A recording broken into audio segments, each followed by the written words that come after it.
Namaskar, friends, and welcome once again.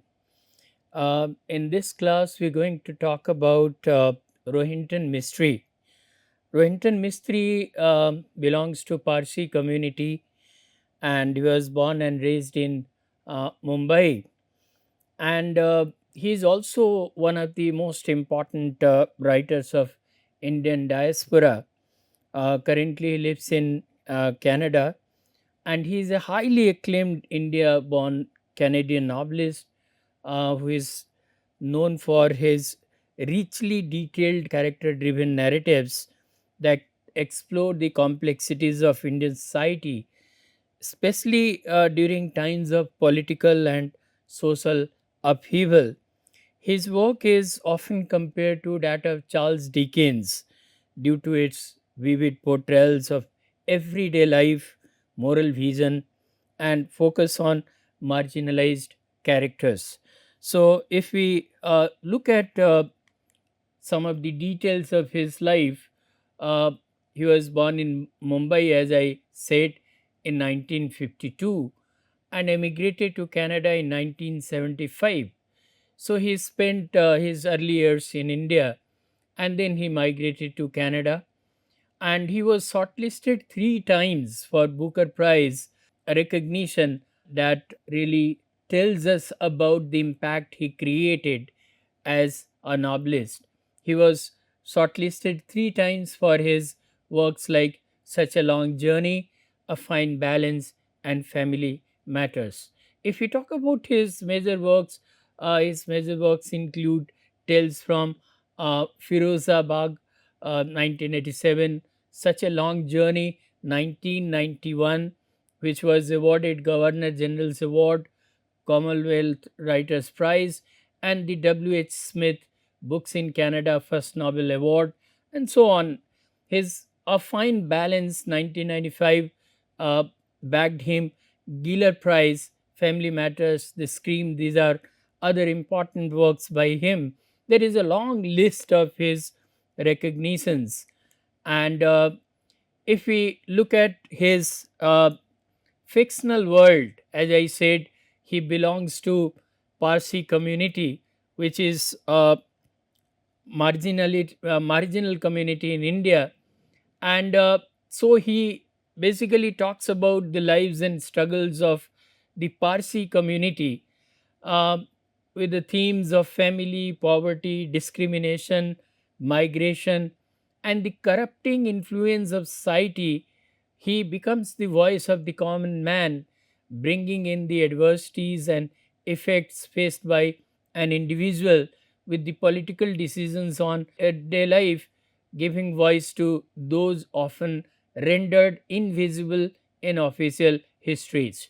So, the complexities of diasporic identity reflect both privilege and alienation.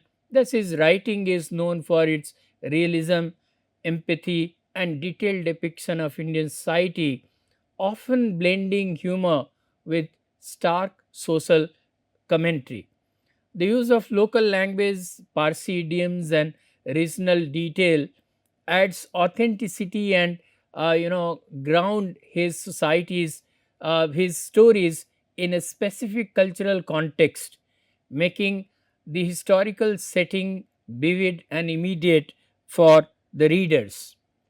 He acts as an ethnographer. An ethnographer, all of us know, spends time and becomes part of the life of his subject of research and speaks from the point of view of one amongst them. So he acts as an ethnographer, meticulously recording the habits, customs, and anxieties of the Parsi community, reflecting their historical migrations and sense of marginality. As both a Parsi and an immigrant in Canada, Mistry embodies double displacement, making the search for identity and belonging central to his work. All of us know that Parsis came from Persia to India, and in India they have remained micro marginality, we can say, in that They are very few in number, but nonetheless, their contributions in the growth and development of the country has exceeded their numbers. And one can talk about Tata, Ratan Tata, and others when one talks about uh, the Parsi community and their contributions to our country. So, within India also, they have always felt uh, an outsider.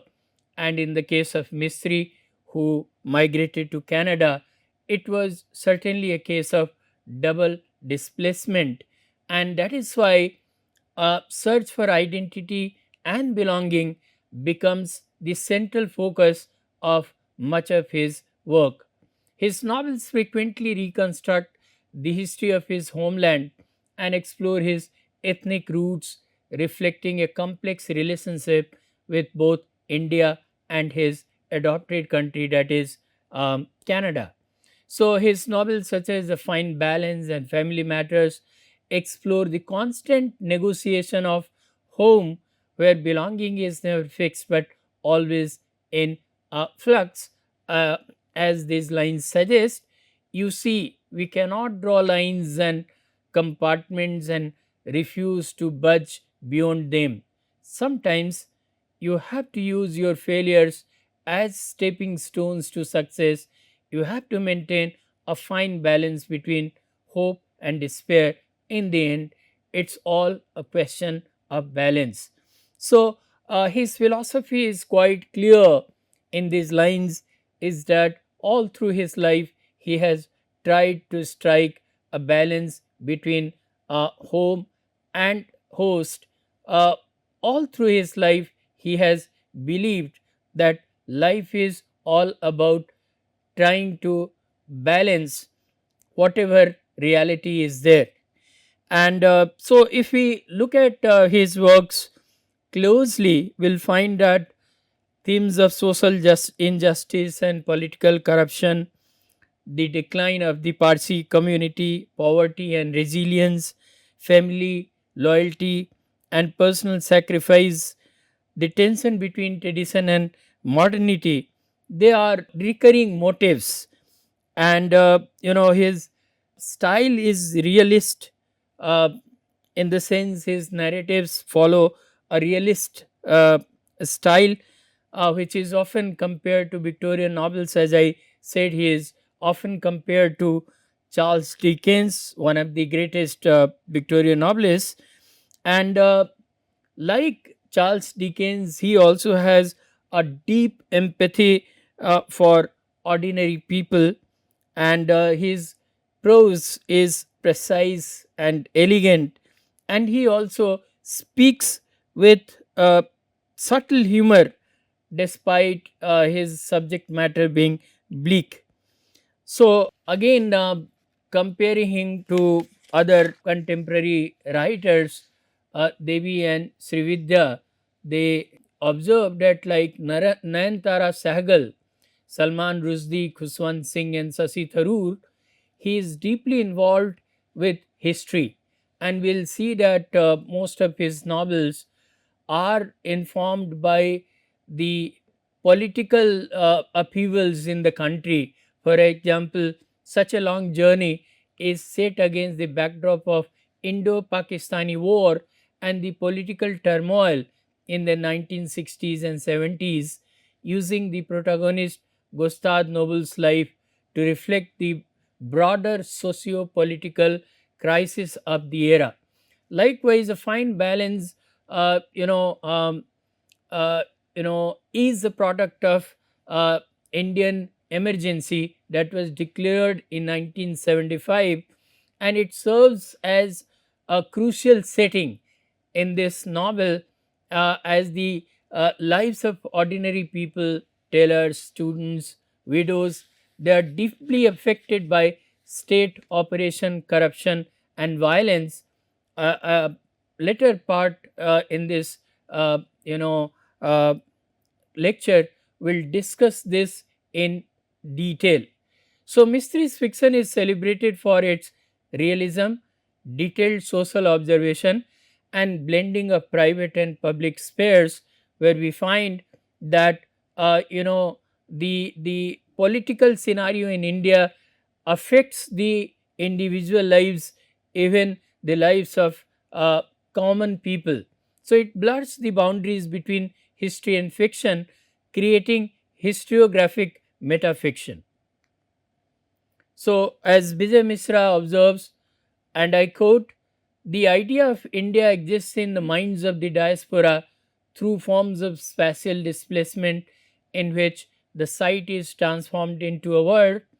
This form of transformation of space means that India gets internalized and projected onto other geographical space without so much as a hint of dissonance, where epic textuality requires a fixed point of reference, a past that cannot be duplicated but only extensively rememorated.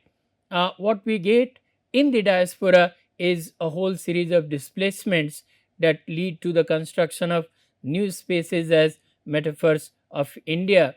And this is, applicable to Rohinton Mistry. While he is writing from Canada, he still is deeply influenced and engrossed with the happenings back home, and that is what informs his world.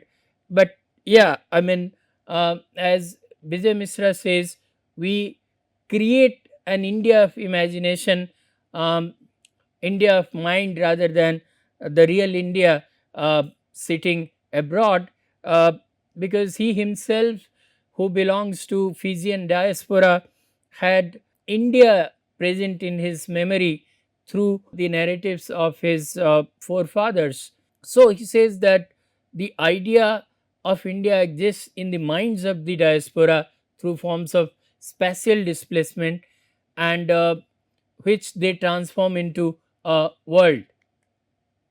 Such a long journey, if we talk about this novel by Rohinton Mistry, we'll find that this is one of his most well known works. It is set in Bombay, now Mumbai, in 1971, during a period of political upheaval in India. And all of us know that there was war between India and Pakistan, and then Bangladesh was born in 1971. And whenever such a situation is there, it affects the lives of the common people as well, as we see it happening, the killing of innocent tourists in Jammu and Kashmir, and India's retaliation, and then Pakistan's attempts to target civilian establishments in India. They have all left the life of the people, the common people, in the lurch. Actually, they are the worst sufferers, we can say, because although India is trying to, target the terrorist camps, Pakistan is targeting the civilians.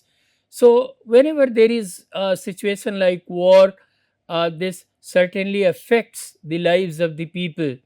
And such a long journey was set in the shadow of one such war. And we find that the novel centers on a person called Gustad Noble, who is a Parsi, a middle aged Parsi bank clerk living with his wife Dil Nawaz and their three children in a Parsi dominated apartment complex called Khodadad building. Gustav's life is beset by personal troubles as his eldest son Sohrab refuses to join the prestigious Indian Institute of Technology, leading to a rift in the family. His youngest daughter Roshan falls ill, and his close friend Dinsaji is battling cancer.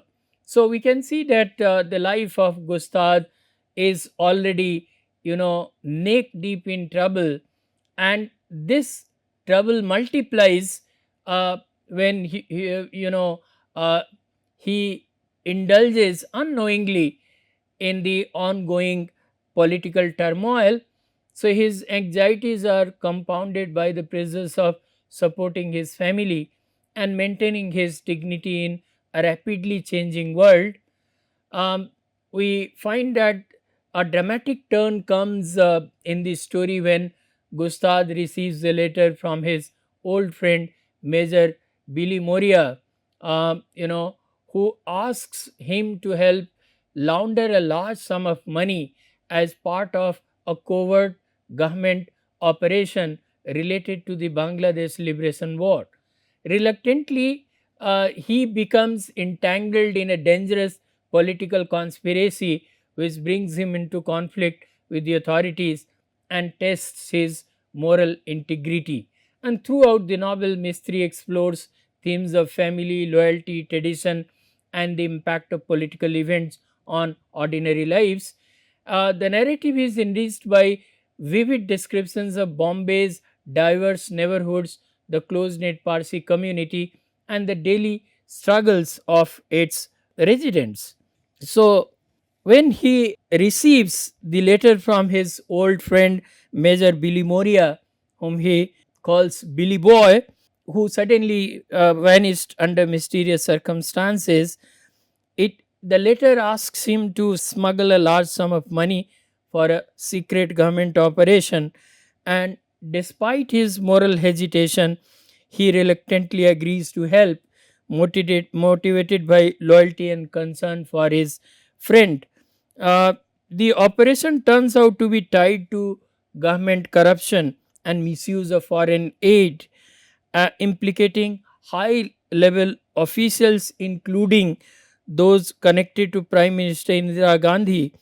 And Gustave finds himself entangled in a dangerous political conspiracy that he neither fully understands nor supports. And so he later on learns that Major Billy Moria was not a war hero as he might have envisioned him, or he thought he is. Gustave learns that he is not a war hero but had been used by the government in a money laundering operation and later on imprisoned. So, this revelation is devastating for him, symbolizing the collapse of ideals and the moral rot in the political system. Meanwhile, Gustave also faces daily struggles. As I said, his son refuses to take admission to IIT. His daughter is seriously ill. His friend is battling cancer. So, this all these things account for his perplexing experiences. So, when we look at this novel, although it is set within India, we find there are a lot of diasporic elements that are embedded in this story. Mistry, as a Parsi and later an immigrant in Canada, embodies double displacement. As I said, in such a long journey, this is reflected in the protagonist Gustave Noble's experience as a Parsi, a minority within India, uh, itself a nation with a history of migration and partition.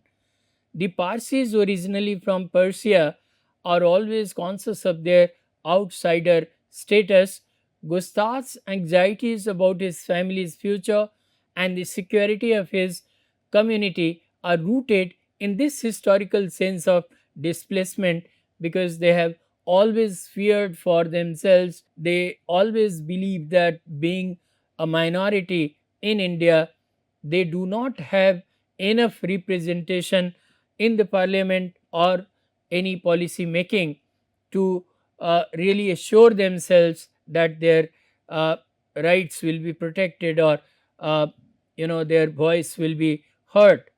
And all of us are aware of that anecdote which says that the Parsis were cursed in their own country, and that's why they fled from there, and they landed off the coast of Gujarat, and they sent a missive to the local king that they would like to get down and settle in Gujarat.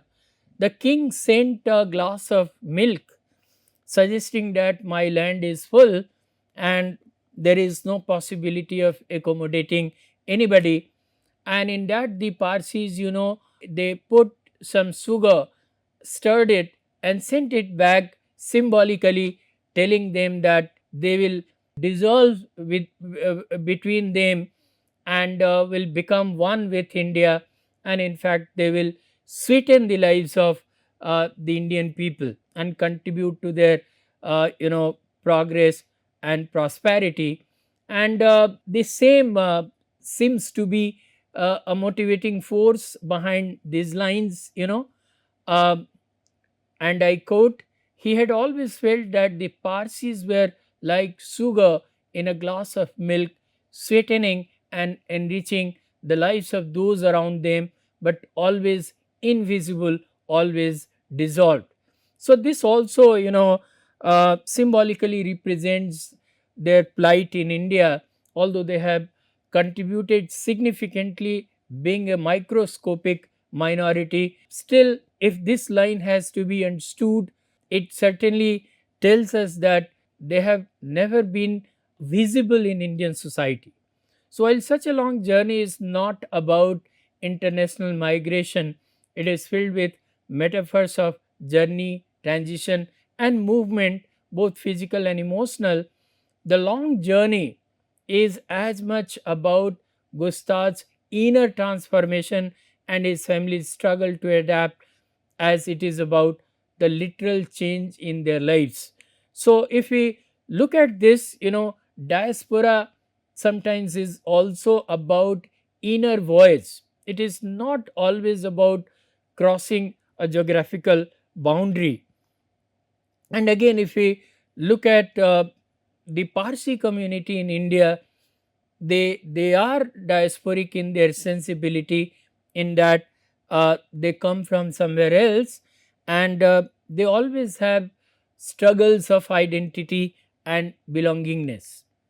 So the novel is suffused with nostalgia for a more secure, harmonious past. Gustav's memories of his childhood, his relationship with his friend Major Billy Moria, Billy Boy, and his efforts to protect his family all reflect a desire to hold on to a sense of belonging in a world that is rapidly changing and often hostile. This is a typical characteristic trait of a diasporic world, where um, the people have to really struggle to keep their life intact, in that they have pressures of the changing world, a hostile world, all through.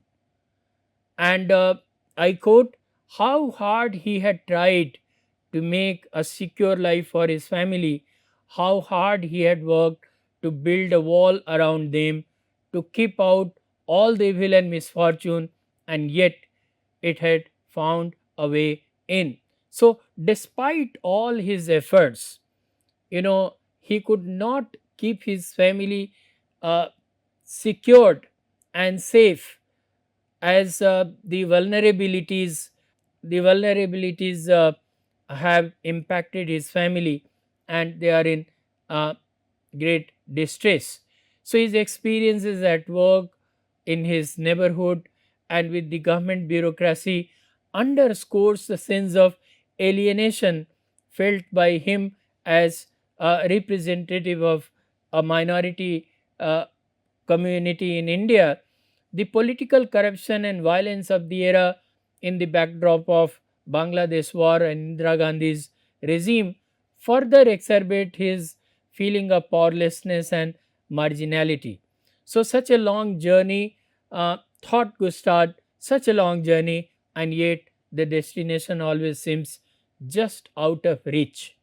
So, this in a way is an experience of diasporic, who keeps on trying, keeps on moving from one place to another in search of harbor, but then that harbor is never reached, and the road always looks long and tedious. When we move on to his second most important work, Fine Balance, which was published in 1995, will find that this novel, like such a long journey, is yet another milestone in his career. And this is again set during the emergency of 1975-77, a period marked by political operation, forced sterilizations, and slum demolitions. And they all had their impact on the life of common people. So, through the impact of this political event on the lives of some very common people, Rohinton Mistry talks about the lives of the common people. So it centers around basically, we can say, four characters. The most important is Dina Dalal. She is a widow uh, tailor, uh, struggling to maintain her independence after her husband's death. She hires tailors and takes in a boarder to survive financially. And then there are Iswar and Om Prakash, uh, Darji, uncle and nephew. Both are tailors from a lower caste background who flee violent caste persecution in their village to seek work in the city. And then there is Manek Kola. He is a sensitive student from the mountains sent to the city for education, and he is the one who is a tenant of Dina. And all four, initially struggle to survive together because of their uh, different backgrounds, but later on they become kind of unofficial family. So the lives of these four intersect in Dina's cramped apartment where they live, where they form an unlikely household. Initially, their relationship is marked by suspicion and class tensions, but uh, over time, they build a fragile sense of family and solidarity, in that we find that their lives are intertwined with each other. The emergency's harsh policies soon disrupt their lives, as Iswar and Om are subjected to police brutality, forced sterilization, and homelessness due to slum demolitions.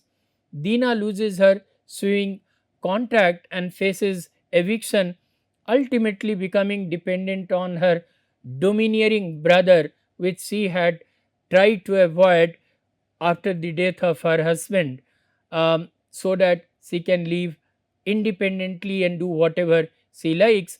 And for the same reason, she had taken to tailoring and had hired, Om and Iswar. Manik is disillusioned by the country's decline and personal losses and leaves for the Middle East. So Manik migrates from the hills indirectly by multinational corporations and the process of modernization, while Om and Iswar are compelled to leave their village by the river for the city by the sea to escape caste violence and the collapse of traditional family businesses due to industrial growth. So, if we look at the story of a fine balance, first of all, the part 1 symbolizes coming together.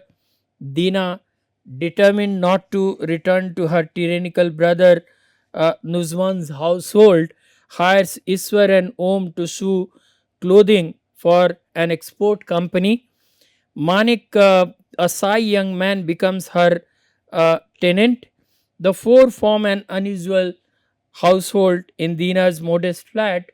Initially, class and caste tensions simmer, but gradually bonds of friendship, humor, and mutual support develop. And through flashbacks, we learn each character's backstory. So, if we look at their backstory, they all have some past which never leaves them. If we look at Dina's backstory, she was raised in a privileged Parsi family. She resists her brother's attempts to control her after their parents die, and she marries her love, Rustam Dalal, a kind man who dies in a hit and run accident shortly after marriage. Facing poverty and loneliness, she becomes fiercely independent and resourceful by taking on the job of a seamstress. Iswar and Om, they are born into a Dalit untouchable family of tanners, and Iswar's father defies caste norms by apprenticing his sons as tailors. Their success angers upper caste villagers, leading to a horrific caste violence. Iswar's brother and family are burned alive, and Iswar and Om flee to the city, leaving behind rural brutality for the challenges of urban poverty. Manek's backstory, is uh, an account of his life journey. He comes from a wealthy family in the mountains, um, the owners of a soda business. He's sent away to study, where he feels isolated and disconnected from home, his parents, and from the rigid education system. His loneliness and sensitivity lead him to form a close attachment to the trio he meets in Dina's home. Uh, Next, we find in the second part, the novel surrounds emergency. The government declares a state of emergency, enabling suspension of civil liberties. Slums are demolished. Iswar and Om become homeless. When their Santi town is destroyed, they are rounded up in a forced labor camp, and later Iswar is sterilized. Om suffers an even worse fate, castrated by police goons after resisting marriage to landlord's daughter. Their return to Dina's apartment is heartbreaking, broken in body and spirit. They are no longer the same men. Then we find that Dina is eventually evicted from her apartment after losing her sewing contract. Her brother forces her to move back in with him, and her independence is lost, and she becomes a shadow of her former self. Manek also has his share of tragedy and transformation. He finishes his studies and moves abroad. Years later, he returns to visit India and learns that Om and Iswar are now beggars. Deeply shaken and unable to reconcile the injustice and suffering around him, he commits suicide by jumping in front of a train. So, when we look at this novel does not have a happy ending, uh, but the novelist seems to be giving some kind of message. Well, so displacement of these characters exemplifies how caste based politics, communal rights, and economic upheaval force vulnerable, unsuspecting populations into new environments and identities. The novel also presents the dislocation of an individual or group of people experienced through geographical diversion, residential diversion, professional diversion, political diversion, and economic diversion, as we find happening in the case of all these four characters, albeit differently. So, according to Rothermund, and I quote it, India is divided into two different nation states in the aftermath of 1947, following Jinnah's contention that India already consisted of two nations, Hindus and Muslims. So they already had sown the seeds of this, and they had already decided, Jinnah and company, that the country be divided into Hindu and Muslim nations. Farooq Kola, the father of Manik, is a farmer who lives in the north of the nation. Farooq lost his land as a result of a magic line on a map, which made it difficult for him to live a happy life. So, Manik's family also has a sense of loss because of displacement. And I quote, once through, Manek's family had been extremely wealthy, fields of grain, orchards of apple and peach, but long before that eagerly awaited birth, there was another gorier partition when two nations incarnated out of one. A foreigner draw a magic line on a map and called it the new border. It became a river of blood upon the earth, and the orchards, fields, factories, businesses, all on the wrong side of that line, vanished with a wave of the pale conjurer's wand. So we find that how Manik's family has been displaced, and this displacement is not a simple one, because it also takes them from prosperity to adversity. Despite adopting new professions and environments, Iswar and Om never fully escape their origins or find a true sense of belonging.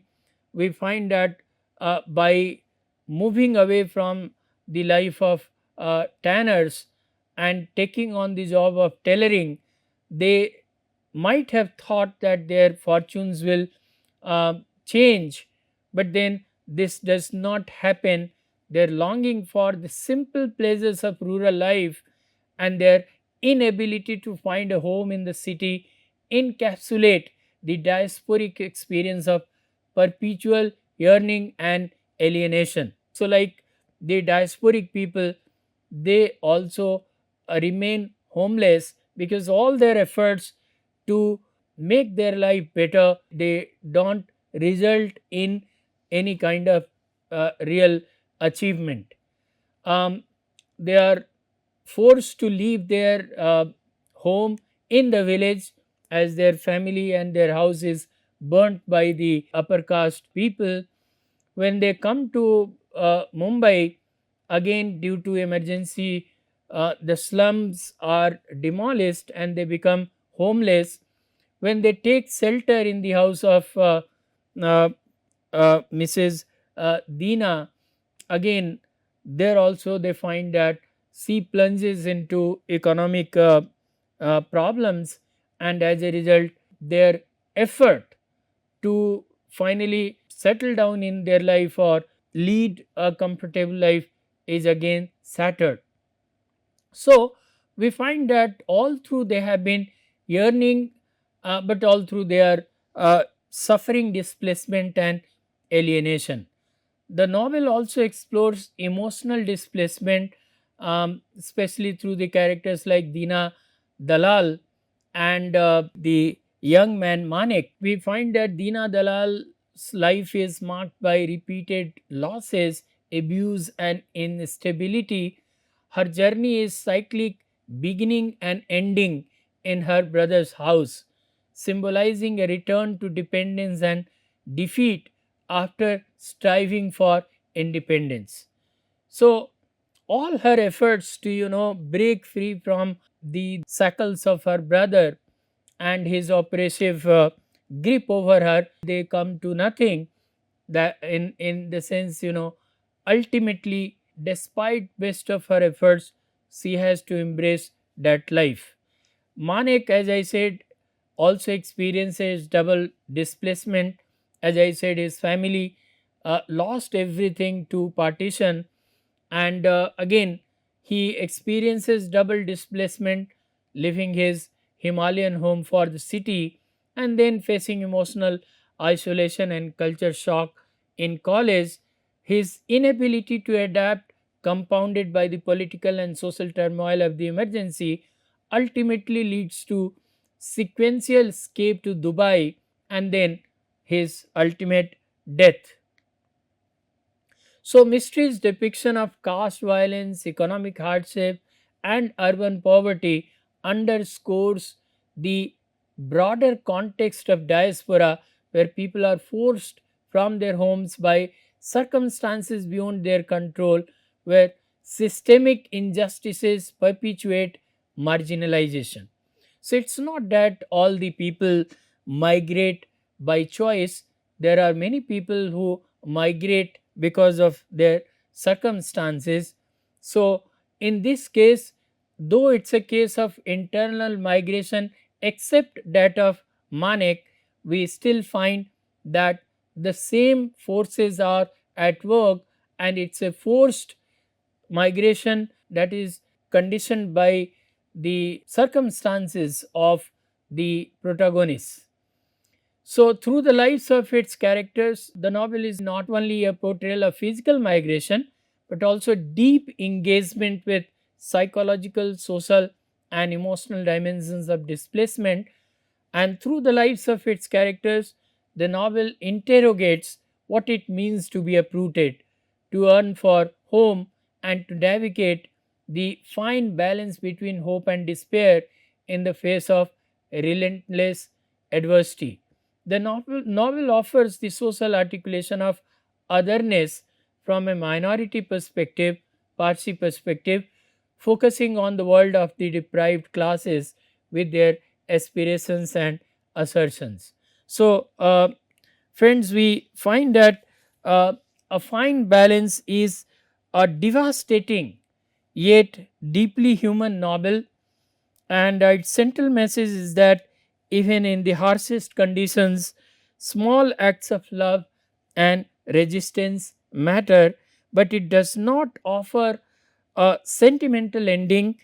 It confronts readers with enduring cost of systemic injustice, suggesting that sometimes survival itself is the finest balance one can hope for. And we find that while Dina, Dina Dalal, by going back to her brother, is struggling to strike this fine balance to stay alive, Manik fails to strike that balance and commits suicide. So, although the ending of the novel seems to be pessimistic and tragic, but probably the writer wants to give us a ray of hope in articulating his central philosophy that life has to be lived despite all these tragic experiences or bad experiences.